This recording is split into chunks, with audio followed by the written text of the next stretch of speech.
اسلام کی تاریخ میں جھوٹے نبیوں کا ذکر ملتا ہے جو نبی ہونے کا دعویٰ کرتے تھے لیکن حقیقت میں اللہ تعالی کی طرف سے نبی نہیں تھے۔ یہ جھوٹے نبی تاریخ کی مختلف ادوار میں سامنے آئے اور مسلمانوں کے لیے فتنہ و فساد کا سبب بنے۔ ان میں سے کچھ کے بارے میں اس ویڈیو میں بتانے جا رہا ہوں۔ پہلا مسلمہ کذاب، مسیلمہ بن حبیب، جسے مسیلمہ کذاب کے نام سے جانا جاتا ہے، بنی حنیفہ قبیلے سے تعلق رکھتا تھا جو نجد موجودہ سعودی عرب کے علاقے میں مقیم تھا۔ وہ اسلام قبول کرنے کے بعد حضرت محمد صلی اللہ علیہ وسلم کی حیات میں ہی نبوت کا دعویٰ کرنے لگا۔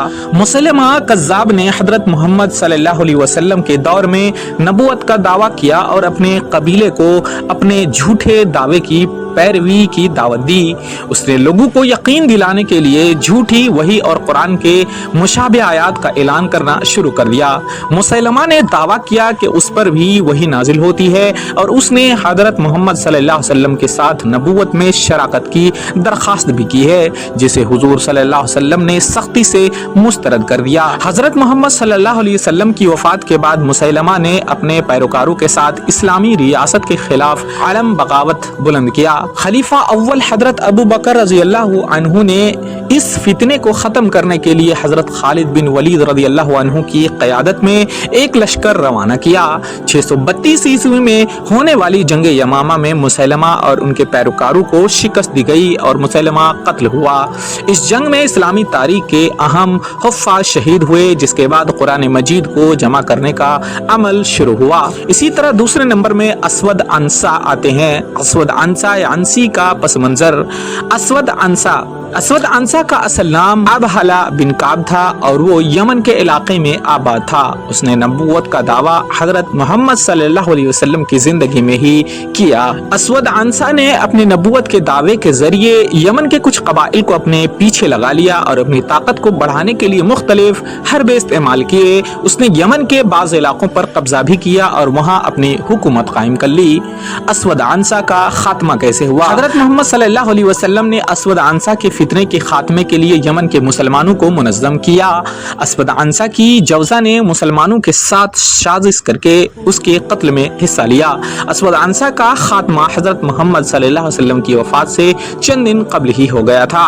اسی طرح تیسرے نمبر میں طلحہ بن خویلد کا نام آتا ہے۔ طلحہ بن خویلد بنی اسد قبیلے کا سردار تھا اور عرب کے علاقے نجد سے تعلق رکھتا تھا۔ حضرت محمد صلی اللہ علیہ وسلم کی زندگی میں اس نے نبوت کا دعویٰ کیا۔ طلحہ نے اپنے قبیلے کو اپنے جھوٹے دعوے کی پیروی کی دعوت دی اور اس سے بہت سارے پیروکار بھی مل گئے۔ اس نے اسلام کے مخالف قبیلوں کو بھی اپنے ساتھ ملانے کی کوشش کی۔ حضرت ابوبکر صدیق رضی اللہ تعالیٰ عنہ کے دور میں اسلامی فوج نے طلحہ کے خلاف کارروائی کی۔ طلحہ نے شکست کھانے کے بعد اسلام قبول کر لیا اور بعد میں اسلامی فوج کا حصہ بن گیا۔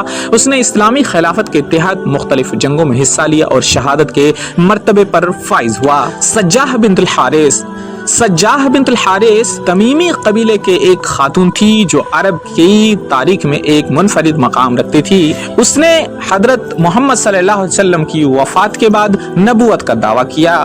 سجاح نے خود کو نبیہ قرار دیا اور اپنے پیروکاروں کو اسلامی خلافت کے خلاف اکسایا۔ اس نے مسیلمہ کذاب کے ساتھ اتحاد کیا اور اس سے شادی کی تاکہ اپنی طاقت کو بڑھا سکے، اور بعد میں جب مسیلمہ کذاب جنگ یمامہ میں قتل ہوا تو سجاح نے اسلام قبول کر لیا۔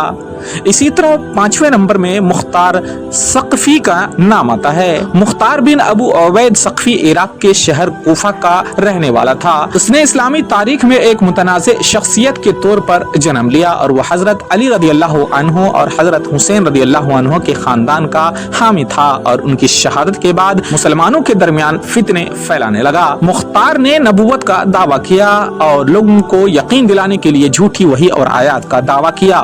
اس نے خود کو امام مہدی اور نبی قرار دیا۔ مختار نے کچھ وقت کے لیے کوفہ اور اس کے گرد و نواح کے علاقوں پر قبضہ بھی کیا۔ مختار کی بغاوت کو حضرت مصعب بن زبیر رضی اللہ عنہ نے 687 عیسوی میں ختم کر دیا۔ مختار کو قتل کیا گیا اور اس کے فتنے کو ختم کیا گیا۔ اسی طرح چھٹے نمبر پر غلام احمد قادیانی کا نام آتا ہے۔